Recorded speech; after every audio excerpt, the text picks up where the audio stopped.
성경의 인물이 참 많이 등장합니다. 그 많은 인물 가운데서 개인적으로 좋아하는 인물 이제 누군가 여쭤보면은 머릿속에 떠올리는 인물들이 있을 겁니다. 저도 이렇게 머릿속에 떠올리는 인물 몇이 있는데 그 중에 하나가 요셉입니다. 요셉은 10대 시절에 참 곤경에 처하고 또 인생 미래가 암울할 만큼 힘겨운 시간을 보냅니다. 그런데 성경은 그의 10대 시절 또 20대 시절의 모습이 암울한 모습으로는 비치지 않습니다. 오히려 어둠 속에 빛이 선명히 드러난 것처럼 그런 모습을 성경에서 보여줍니다. 이유인즉 그의 삶의 현장 가운데 빛이 하나님 함께 했기 때문입니다. 요셉이 항상 하나님과 함께하는 모습, 그래서 그의 삶이 머무는 자리마다 나타난 특징이 형통이라는 단어입니다. 그가 손댈 일마다 잘 돼요. 그가 머무는 자리마다 빛이 임합니다. 그래서 이 요셉을 가까이 있는 사람들은 요셉을 귀히 여겨요. 그를 높여줘요. 그를 귀하게 쓰시는 그 모습들이 성경에 등장합니다. 오늘 이 본문을 보면은 복 있는 사람에 대해서 우리에게 말씀합니다. 이 복 있는 사람 말씀하기 전에 예수님께 행하신 그 귀신을 쫓아낸 사건, 또 예수님의 입을 통해서 들려진 말씀을 들으면서 사람들이 환호를 하시고 또 좋은 반응을 보입니다. 그 중에 한 여인이 예수님에 대해서, 아니 예수님을 이 땅에 태어나게 하신 그 어머니를 향해서 이런 말을 하는 것을 보여줍니다. 당신을 뵌 태와 당신을 먹인 젖이 복이 있나이다. 메시아진 이 땅에 예수님이 태어난 과정 속에서 마리아의 몸을 통해서 이제 태어난 상황입니다. 그 젖을 먹고 자란 예수님. 그러면서 이 마리아를 칭송하는 듯한 이 표현을 해요. 유대 문화 가운데서요, 한 인물이 태어났는데 사람들의 눈에 주목받는 특출난 인물, 그런 사람이 태어나면은 그의 부모를, 특별히 어머니를 이렇게 높여 세우는 그런 문화가 있습니다. 그런 배경 속에서 저 말이 흘러나왔어요. 이제 저 말을 하자 예수님이 이어서 한마디 말씀을 들려줍니다. 그 말씀이 이제 어떤 사람이 복이 있는지, 복 있는 사람에 대한 말씀을 들려줍니다. 오늘 이 본문을 같이 좀 살펴보면서 예수님이 말씀하시는 복 있는 사람, 어떤 사람을 가리켜서 복 있는 사람 하는가? 이 본문을 같이 살펴보면서 나는 그런 복 있는 사람인지, 또 부족한 점이 있다면 왜 그런지, 어떻게 하면 복 있는 사람을 쓰임받는지, 그런 관점 속에서 이 말씀을 같이 좀 살펴보려고 합니다. 이 본문을 보면은 복 있는 사람 특징 이제 세 가지가 나옵니다. 이 사람은 좋은 점이 있어요. 복 있는 사람으로서. 그 첫 번째 좋은 모습이 무엇인가? 이 사람은 태도가 다릅니다. 여러분 28절을 보십시오. 예수께서 이르시되 오히려 하나님의 말씀을 듣고 지키는 자가 복이 있느니라. 지금 예수님이 한 여인이 예수님을 배웠던 그 예수님을 젖먹였던 그 어머니를 높여 세우는데 예수님은 그게 아니다. 진짜 복은 하나님 말씀 속에 담겨져 있다. 그러면서 말씀을 듣는 그 사람, 말씀을 듣고 지키는 그 사람, 이 사람은 진짜 복 있는 사람이다. 이 말씀을 이제 들려줍니다. 이 말씀을 간단히 요약하면 태도입니다. 말씀을 어떤 태도로 듣는가? 어떤 태도를 듣는가? 이 말씀을 좀 더 이해하기 위해서는 누가복음 8장 예수님이 씨 뿌리는 비유를 참고를 해야 됩니다. 이 8장을 보면은 인생을 네 종류로 예수님이 마음밭을 설명해 줍니다. 첫 번째가 길가, 딱딱해요. 씨앗이 들어가지 못할 정도로. 두 번째가 돌밭, 속에 모난 게 있어서 말씀이 튕겨져 나와요. 깊이 뿌리를 못 내려요. 세 번째가 가시떨기, 마음 생각이 복잡해요. 말씀을 집중할 수가 없어요. 세상 근심, 돈 걱정, 그런 것들 때문에 마음이 뒤엉켜 있어요. 제대로 말씀을 들을 수 있는 사람이 너무 드물다는 거예요. 네 종류의 밭인데 세 가지가 상태가 안 좋아요. 4분의 1, 극소수가 마음밭이 좋다는 거예요. 이 좋은 밭을 성경은 예수님이 이렇게 표현합니다. 더러는 좋은 땅에 떨어짐에 나서 100배의 결실을 하였느니라. 마음 상태에 따라서 인생이 어마어마한 열매를 맺으며 산다. 마음이 얼마나 중요한지. 이 마음을 예수님이 부연해서 이렇게 해석을 해줍니다. 좋은 땅에 있다는 것은 착하고 좋은 마음으로 말씀을 듣고 지켜 인내로 결실하는 자니라. 착하고 좋은 마음. 마음에 모난 게 없어요. 뾰족난 게 없어요. 너무나 부드러워요. 스펀지 같아요. 말씀에 대한 흡인력이 얼마나 강한지 그걸 쏙쏙 다 받아들여요. 100% 수용해요. 그리고 그 말씀이 뿌리를 내리게 만들어요. 그 말씀 하나도 놓치지 않아요. 그 모든 씨앗이 자라서 열매 맺도록. 그런 상태를 예수님이 좋은 마음. 오늘 본문에 말씀하는 듣고 지키는 마음. 말씀이 소중하니까. 이 말씀이 내 인생을 좌우하는 걸 알기 때문에 말씀 하나를 놓치지 않아요. 열린 마음, 수용성, 그 상태를 지금 보여줍니다. 인생은 말씀에 대한 태도를 보면 그의 미래가 보인다. 지금 그것을 우리에게 강조하고 있습니다.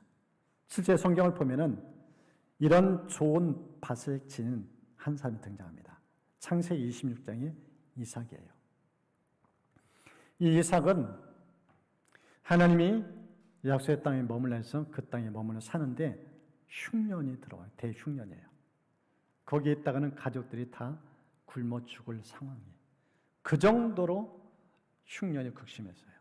결국 고심 끝에 이삿짐 싸서 애굽으로 이민 가기로 결정해요. 그리고 한 걸음 한 걸음 애굽을 향해 가는데 하나님이 나타나셔요. 그리고 말씀하십니다. 애굽으로 내려가지 말고 내가 너에게 지시하는 땅에 거주하라. 두 가지를 강조합니다.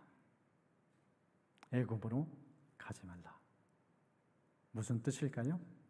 인생 네 생각, 네 마음대로 되지 않는다. 이민 가면 잘 살 줄 아느냐? 애굽은 너의 미래를 보장하는 그런 땅이 아니야. 먼저 이 이삭의 생각을 내려놓게 만들어줘요. 그러면서 강조점, 이곳에 머무르라. 약속의 땅 떠나지 말라. 이 말씀을 들려줘요. 이 말씀을 듣고 이삭이 어떻게 반응을 보였는지 성경은 기록해놨습니다. 그 땅에 머물러요. 이삿짐 풀고 다시 그 땅에 정착해요. 그 순종을 보면서 하나님께서 일하신 장면이 26장에 이렇게 기록했습니다. 이삭이 그 땅에서 농사하여 그 해에 100배나 얻었고 여호와께서 복을 주심으로 그 사람이 창대하고 왕성하여 마침내 거부가 되었다. 예수님이 말씀하시던 100배가 성경에 그대로 등장해요. 분명히 흉년의 때예요. 그 땅에 머물러 굶어 줄 걸 알았기 때문에 고심 끝에 이민을 결정했고 그곳에 가고 있었어요. 근데 하나님이 애국 가지 말라. 장소 이동한다고, 남들이 떠난다고 너도 떠나면 안 된다.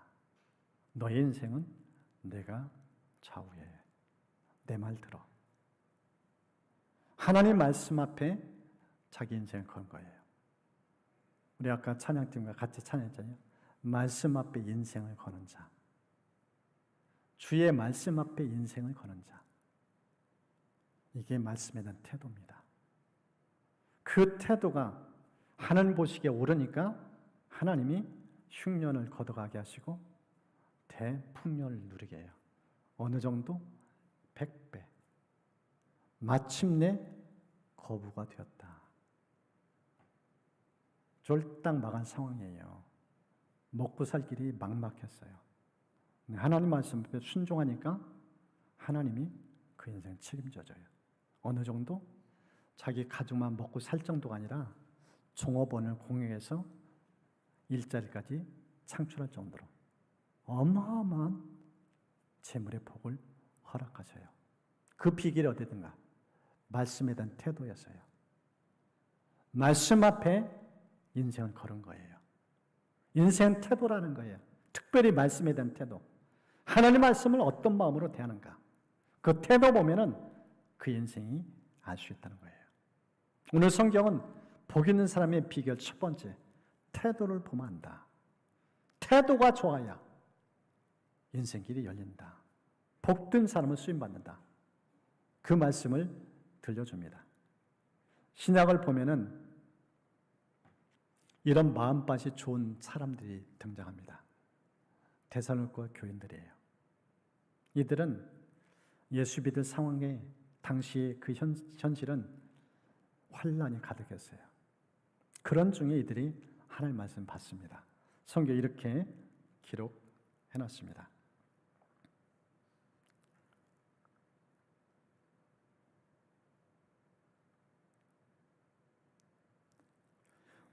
많은 환난 가운데서 성령의 기쁨으로 말씀을 받아 우리와 주를 본받은 자 되었다.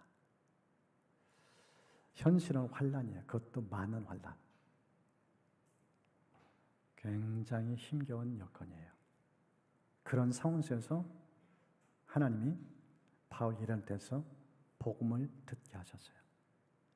내 말씀을 들을 때 성경 어떻게 기록했는가?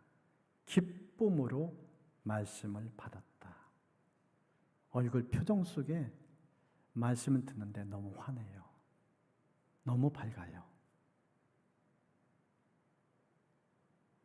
그런데 이것을 이 데살로니가 2장은 이렇게 좀 더 부연해서 설명했습니다. 하나님의 말씀을 받을 때 사람의 말로 받지 아니하고 하나님의 말씀으로 받았다. 지금 서 있는 현장은 사람이에요. 바울 일행이에요.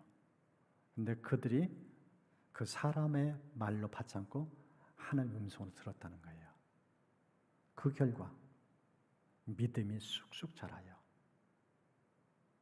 동네방네 소문나요. 어떻게 저렇게 믿음이 반듯할까? 환난 앞에 무너지지도 않아요. 오히려 환난을 뚫고 지나가요.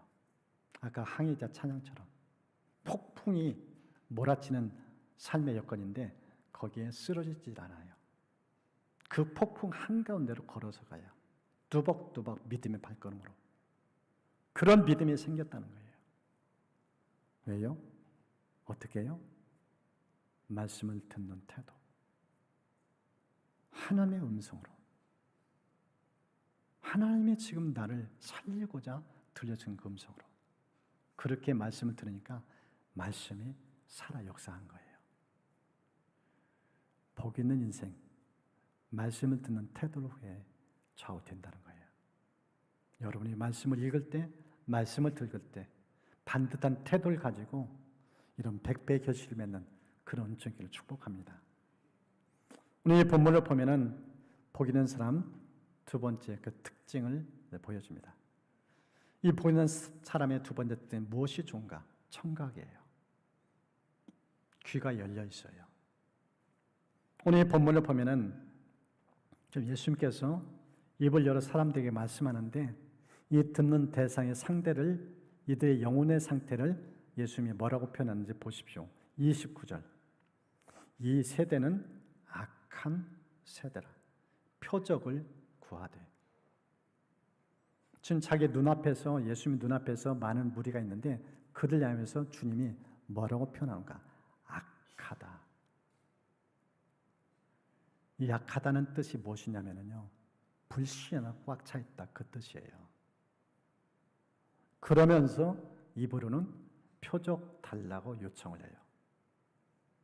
이 본문의 앞달라고 보면은 16절에 이렇게 말씀합니다. 더러는 예수를 시험하여 하늘로부터 오는 표적을 구했다.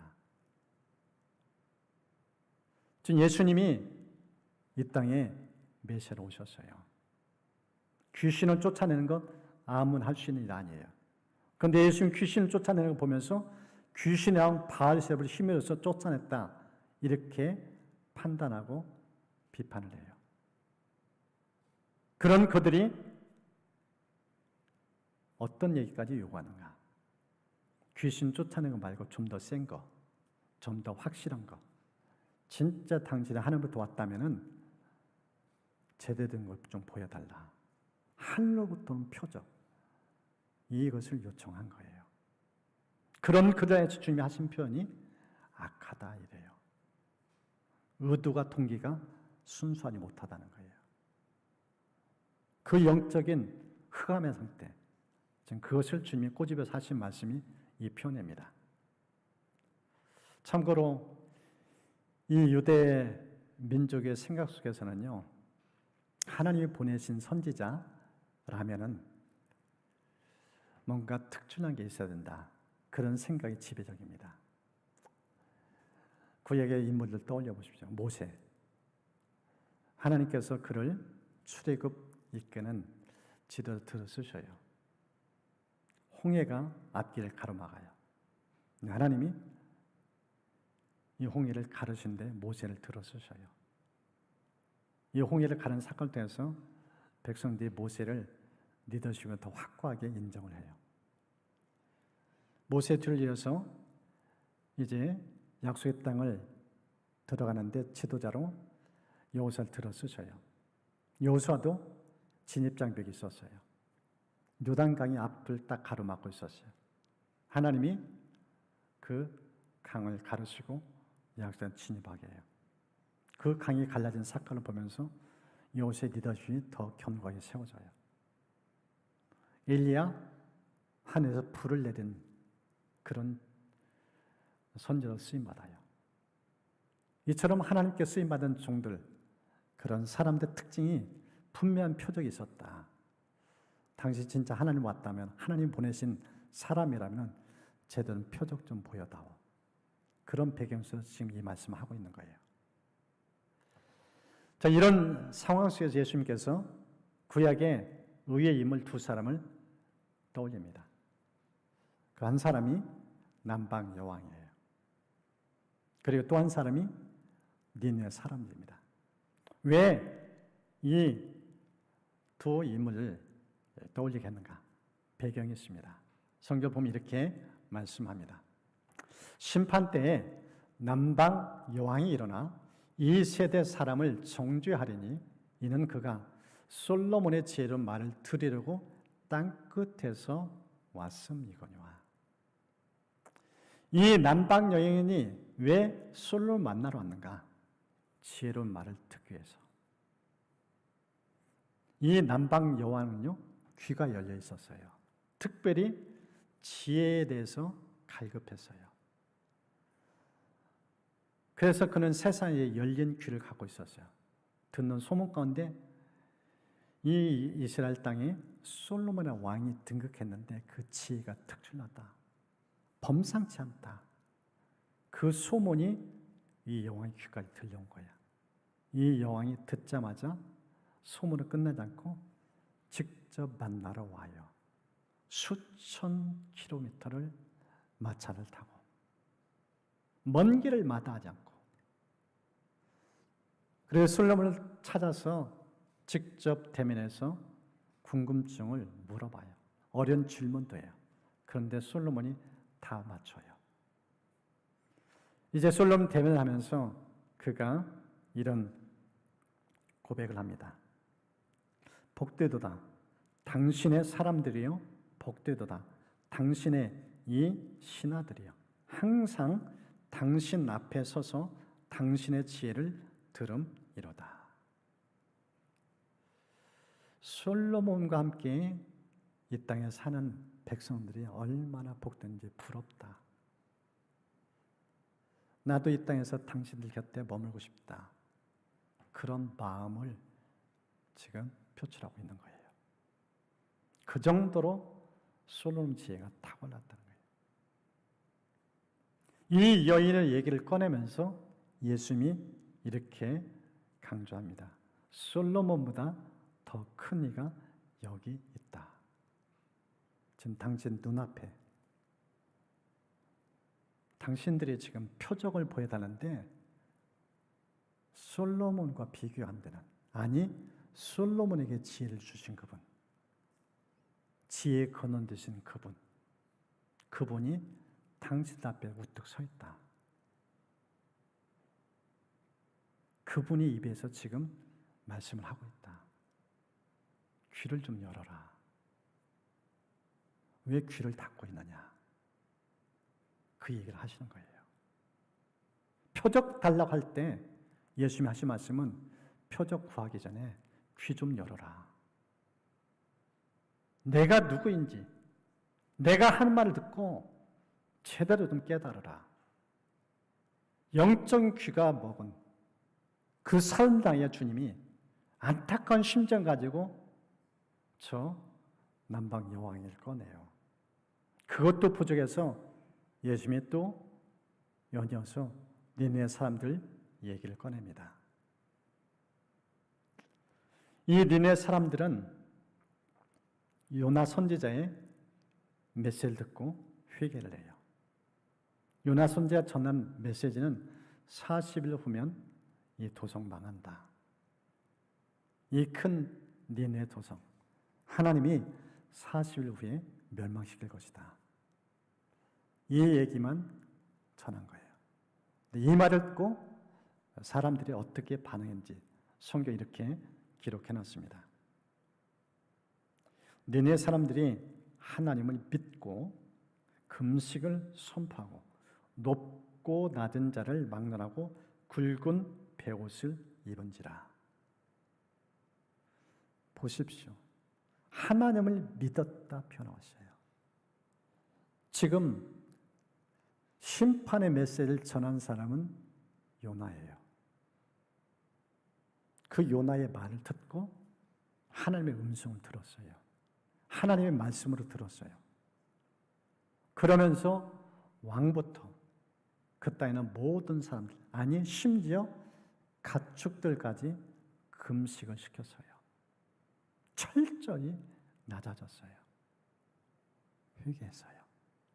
그래서 하나님이 작정하신 심판을 행하지 않아요. 이 두 얘기를 꺼내면서 이 두 인물의 공통된 특징 들었다는 거예요. 남방여왕 듣기 위해서, 지혜의 말을 듣기 위해서 열린 귀를 가지고 솔로몬 찾아왔다는 거예요. 니네 도성들, 그 도성에 거하는 수많은 무리들, 요나 선지자의 말을 듣는 귀가 열렸다는 거예요. 그 말씀을 듣자 한 귀를 듣고 흘리지 않고 회개했다는 거예요. 죄에서 돌이켰다는 거예요. 이 두 인물의 공통된 특징, 귀가 열렸다. 누가 복 있는 사람인가? 귀가 열려야 돼요. 귀를 닫고 있으면 복이 흘러가지 않아요. 지금 예수님께서 표적을 구하는 세대 앞에서 제발 귀가 열려라. 왜 귀를 닫고 있느냐? 귀가 있다고 듣는 게 아니다. 지금 이들의 영적인 상태가 죽어 있음을 주님이 말씀한 거예요. 하나님이신 그분이 이 땅에서 우리를 구원하게 하여 우리에게 천국의 메시지를 증거하게 하여 오셨는데 그 예수님을 두고도 표적 보여달라고. 얼마나 영적으로 죽어 있는지 그것을 직시하게 만듭니다.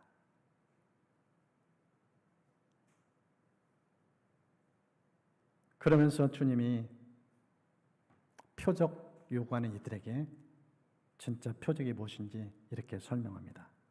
요나의 표적 밖에는 보일 표적이 없나니. 요나의 표적 얘기를 꺼내요. 이 말씀을 마태복음 12장 40절에 이렇게 설명합니다. 요나가 밤낮 사흘 동안 큰 물고기 뱃속에 있었던 것 같이 인자도 밤낮 사흘 동안 땅속에 있으리라. 예수님 십자가의 죽음, 부활의 사건을 설명한 거예요.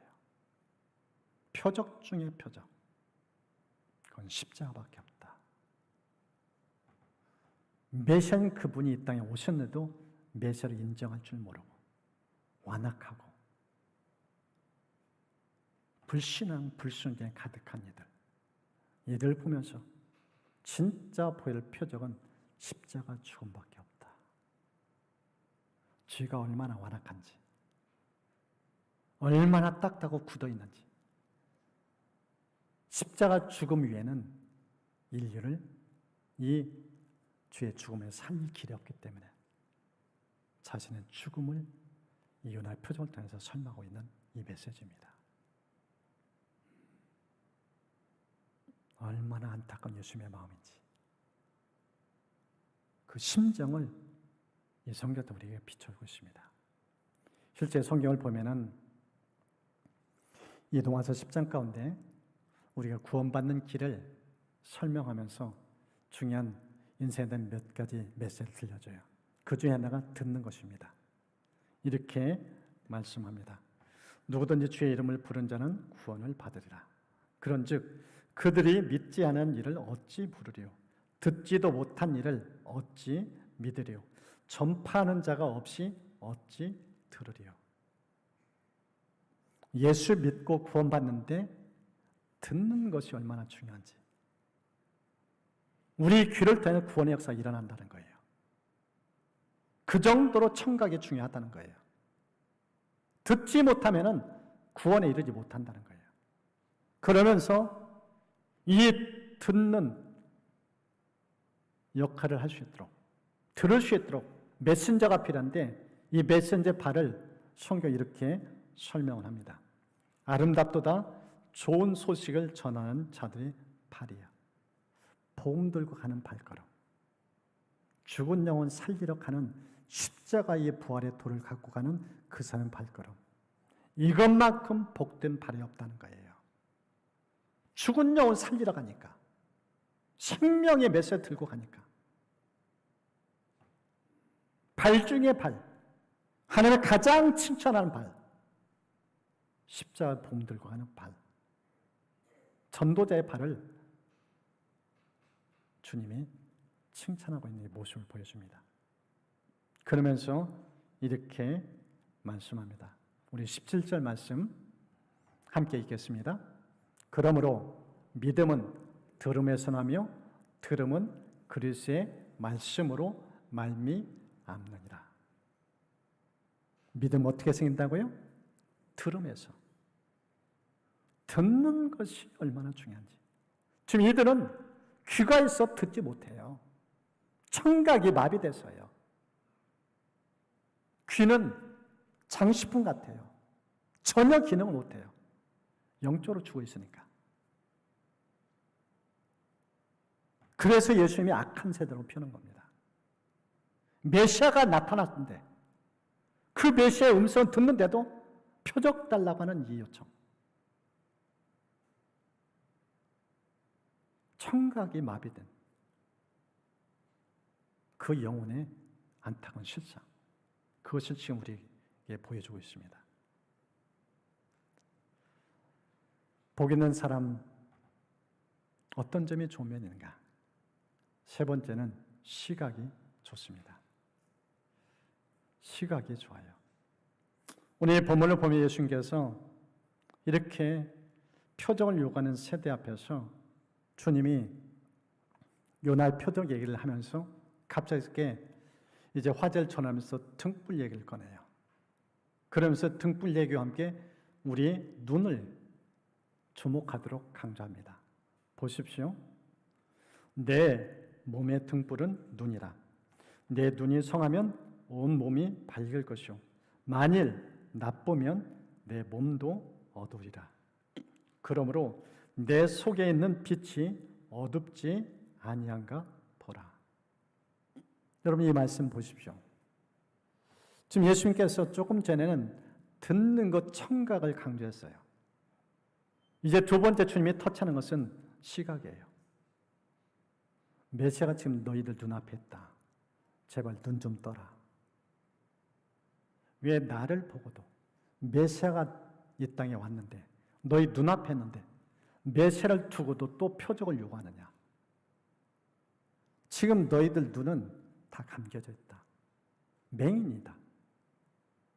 눈이 어두우니 표적 타령만 하지 않느냐. 여러분, 우리의 영적인 상태가 얼마나 어두운지를 보여줍니다. 메시아를 보고도 못 믿어요. 그걸 부인해요. 그런 사람들에게 표적 보여주면 뭐 하겠어요? 또 더 큰 표적을 요구할 건데. 제대로 눈이 열려야 믿음이 생기고 믿음도 깊어져요. 오늘 이 본문을 보면은 우리의 영적인 상태가 얼마나 어두운지 죽어 있어요. 청각도 죽어 있고 시각도 죽어 있어요. 메시아가 이 땅에 오셨는데 인정도 못해요. 귀신 쫓아내는데 귀신이랑 바알처럼 힘입어서 귀신을 쫓아낸다고 그렇게 판단하고 정죄를 해요. 그러면서 정작 자신들은 영적인 눈이 뭐였는지 몰라요. 그렇게 살아가요. 얼마나 안타까운 심정 가지고 예수님이 지금 이들을 대하는지 지금 그것을 우리에게 보여주고 있습니다. 성경을 보면은 요한복음 8장에 한 여인이 나타납니다. 간음하다가 붙잡혀서 예수께 왔어요. 수치, 부끄러움, 고개를 들지 못해요. 근데 이 사람들은 손에 돌 하나씩 들었어요. 금방 쳐서 죽이려고. 예수님께 데려왔는데 예수님이 이들 향해서 한마디 합니다. 너희 중에 죄 없는 자가 돌로 치라. 그 말 앞에 다 양심의 가책을 받아요. 그리고 현장은 다 빠져나가요. 예수님과 여인 단 둘이 그 자리에 있어요. 주님이 여인에게 이렇게 말씀합니다.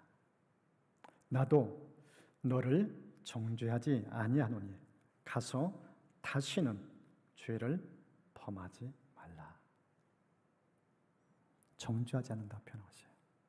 용서를, 사죄를 선언을 해요. 이 여인이 왜 이렇게 인생이 망가졌는가? 죄 때문이에요. 죄를 즐겨했어요. 해서는 안 된 짓을 했어요. 그리고 수치를 당했어요. 이 여인을 용서해 주면서 주님이 한마디 하신 말씀, 가서 다시는 죄 지지 말라. 그러면서 어떻게 하면 죄를 안 지는지 이렇게 부연합니다. 12절 말씀 우리 함께 읽겠습니다. 나는 세상의 빛이니 나를 따르는 자는 어둠에 다니지 아니하고 생명의 빛을 얻으리라. 이 여인이 왜 이렇게 인생이 망가졌는가? 예수님 안 따라다녔다는 거예요. 예수님과 거리 두겠다는 거예요. 자기 인생 주인으로 했다는 거예요. 이젠 그렇게 살면 안 돼. 너 인생 네가 감당 못해. 너는 죄 앞에 언제든지 무너질 수 있는 그 정도 약한 존재야. 죄를 이길 수 있는 것은 오직 한 분 예수님밖에 없어. 빛이신 그분, 생명이신 그분, 그분 모시고 그와 동행해야 죄를 이길 수 있어요. 그 말씀을 들려준 거예요. 이 여인이 감전 눈을 열어준 거예요. 빛이신 주님 바라보면서 빛 가운데 살 수 있도록, 그래야 거룩하게 살 수 있으니까 그 말씀을 들려줘요. 앞서서 제가 요셉 얘기 꺼냈잖아요. 요셉의 특징, 어떻게 하나님의 선명한 그 보이지는 하나님이 그 인생 속에 나타나는가. 성경을 보니까 그 비결이 있어요. 거룩이에요. 성경은 이렇게 말씀합니다. 내가 어찌 이 큰 악을 행하여 하나님께 죄를 지으리까. 요셉은요, 보이지 않는 하나님이 늘 자기와 함께하는 것을 봤어요. 그 눈이 열렸어요. 죄에 민감했어요. 그를 유혹했던 보디발의 아내는 저 눈이 없었어요.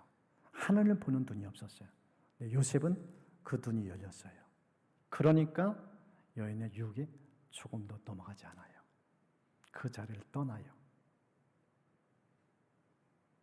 빛이신 하나님, 그분과 동행하면 얼마나 복되게 멋지게 쓰임받는지 그걸 우리에게 보여줍니다. 가정 예배를 드리면서 날마다 말씀을 대하는데 참 은혜가 있어요. 그날 필요한 말씀들을 말씀 읽을 때마다 들려주셔요. 지난 주간 소선지서, 하박국서, 스바냐서 있는데 그 말씀 가운데 하나님이 참 은혜를 주셨어요. 그 중에 이 하박국과 스바냐 선지자 공통된 모습을 이제 보여줘요. 이 하박국 선지자와 스바냐 선지자가 선지자 쓰임받은 시대 배경은 암울합니다. 유다가 죄를 내서 멸망 직전이에요. 온 나라가 죄악투성이에요. 정치, 경제, 사회문화, 심지어 성전 안에 우상단지, 우상재단을 만들고 거기서 그 우상 앞에 절을 해요. 우상은 신으로 섬겨요. 그 정도로 영적으로 타락해요. 결국 하나님이 바벨을 들어서 심판하셔요. 하박국서, 이제 바벨론 침공이 눈앞에 다가온 시점이에요. 그들 침공하면 온 나라 황폐할 그 그림까지 딱 보여준 거예요.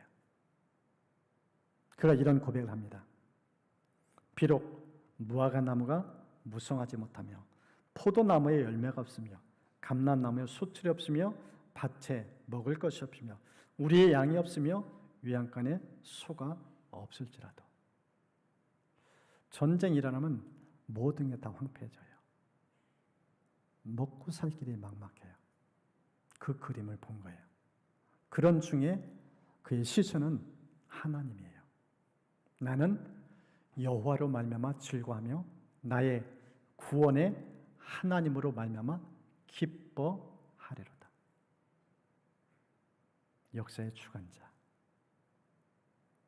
유다의 멸망도 하나님의 주권 속에 되어지고 있다는 거예요. 그걸 내 인생 하나님 손에 있다는 거예요. 현실 앞에 그리고 아무런 미래 앞에 무너지지 않아요. 오직 하나님 그분만 주목해요. 그러면서 하나님 주목하면서 그의 마음에 기쁨이 가득해요. 스바냐 선지자, 하나님이 어떻게 그를 또 그의 백성들을 대하시는지 이제 조금 오면은 바벨론 70년 포로 생활이 눈앞에 보여요. 그런 절망의 상황 속에서 하나님이 밝은 그림을 보여줍니다. 이렇게 기록했어요. 너희 하나님 여호와가 너희 가운데 계시니 그는 구원을 베푸실 전능자시라. 그가 너로 말미암아 기쁨을 이기지 못하시며 너를 잠잠히 사랑하시며 너로 말미암아 즐거이 부르며 기뻐하리라. 하나님의 시선, 이들 심판에 대해서는 보지 않고 끝까지 품으셔요. 사랑에 대해서는 보셔요. 어떤 그림일까? 기뻐하시는 하나님의 모습. 어떤 한 분이 저에게 작은 선물 주셨는데 예수님의 웃는 얼굴, 그것을 이렇게 보내주셨는데 넘겨줘 보세요. 방송실 참 환한 저 표정. 우리를 향해서 주님이 미소 짓는, 우리를 기뻐하시는 하나님의 그 마음을 보여줘요. 암울한 미래예요. 밝은 미래가 아니에요. 근데 시선을 하나님께 두니까 기쁨이 가득해요. 눈이 열리니까 암울한 현실 미래 앞에서도 인생이 주저앉질 않아요. 눈이 열리니까 시각이 얼마나 중요한지 그것을 우리에게 말씀합니다. 이 방학 기간 동안에 우리 어르신들 70, 80대 어르신들이 예수님과 동의하는 그 훈련을 지금 진행하고 있습니다. 방학 기간은 온라인으로 하는데 그 매일마다 이게 하루하루 30분 이제 그 목표를 가지고 그 예수님이 어떻게 동의하는지 그 지혜를 담긴 그 영상을 이렇게 공유하는데 그걸 보고 느낀 바를 이제 한 줄 댓글로 올립니다. 그 글을 읽으면 참 은혜가 되어요. 좀 몇 가지를 좀 소개하려고 합니다. 예수님을 바라보는 일들, 눈을 뜨면서 예수님 부르기, 오늘 할 일들 조근조근 말하기, 주님 음성 듣기, 새벽 기도 가자, 운동하자, 밥 먹자 등등. 평안이 찾아온다. 오늘도 주와 함께 길 가는 것. 행복한 동행의 하루입니다. 눈을 뜨면서 주님 부르고 주의 손 붙잡고 걷는 거예요. 근데 그 발걸음이 경쾌해요. 그것을 글에 올려서 공유해줘요. 한 분은 예수님을 불러봅니다. 예수님 사랑합니다. 동의하신 주님 감사합니다. 또 다른 분은 늘 내 옆에 예수님이 계신다는 걸 의식하면서 예수님께서 원하시고 바라시는 참뜻이 무엇인지 분별하게 하시고 매일매일의 삶이 은혜와 감사가 넘치는 삶을 살게 하소서. 말씀을 들으면서 그런 소원을 품은 기도를 올려드려요. 또 한 분은 여호와는 나의 목자시니 내게 부족함이 없으리로다. 하나님 아버지, 우리는 하나님의 어린 양입니다. 항상 좋은 말씀, 좋은 꼴로 먹이시는 아버지의 은혜가 참으로 감사합니다. 아침에 일어날 때 예수님을 부르며 일어나자 하면서도 때로는 잊어버릴 때가 있습니다. 그래도 오늘 아침에는 하나님을 부르며 감사 기도하며 하루를 살아가려 합니다. 또 다른 분은 주님 감사합니다. 오늘 또 변함없는 은혜로 건강하게 일어나 아버지 감사합니다. 무덥고 힘들었지만 잘 자고 아침 일찍 주님과 동의하며 말씀, 기도, 찬송을, 기도 제목을 올려드리고 아침 준비할 수 있게 하여 주심을 감사합니다. 오늘 하루도 주님과 동행하기 원합니다. 한 분은 휴가를 다녀오신 후에 이런 글을 올렸어요. 바다의 신비함을 보면서 하나님은 요술쟁이신 것 같아요. 모래사장에서 하나님 아버지 부르며 저희와 함께 동행해 주셔서 감사합니다. 어떤 분은 십자가의 주님만 바라보며 살겠습니다. 또 다른 분, 예수님과 함께 동행하며 살겠습니다. 이제 마지막 한 분, 은혜로우신 주님, 오늘도 일상을 채워주심을 감사드립니다. 그리고 이 순간까지 생명을 연장시켜 주신 은혜에 감사드립니다. 동행 일기를 쓰면서 주님이 내 안에 계심을 점검해 봅니다. 도덕이 타락한 세상 유혹에 빠지지 않고 주님과 동행하기를 소망합니다. 70, 80대 어르신들, 80대 후반 되신 분도 계세요. 이 무더위 얼마나 힘겨운가요? 그런데 예수님과 동행이 진리임을 알고 주님을 좀 더 알아가면서 더 깊이 있게 동행하고자 그 영상을 보고 들으면서 그 마음을 이런 글로 표현하는데 그 마음이 얼마나 귀한지. 참 노년 아름답게 사신다. 주님이 얼마나 기뻐하실까. 그런 마음들이 들었습니다. 우리가 예수님을 구주로 믿으면 그 순간부터 주님은 들어오셔서 영원히 떠나지 않고 함께 하셔요. 그 주님을 날마다 보고 듣고 맛보고 들으며 살 수 있어요. 그런데 얼마나 제대로 믿고 드리는가.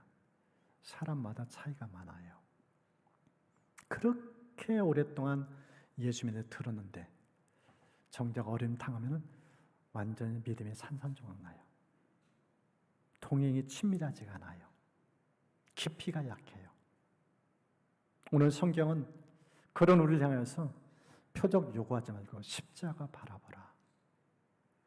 너의 죄를 위하여 죽으신 예수도 그 십자가를 보는 눈이 열려야 영안이 열리고 귀가 열려서 제대로 믿고 살 수 있다. 그 메시지를 들려줍니다.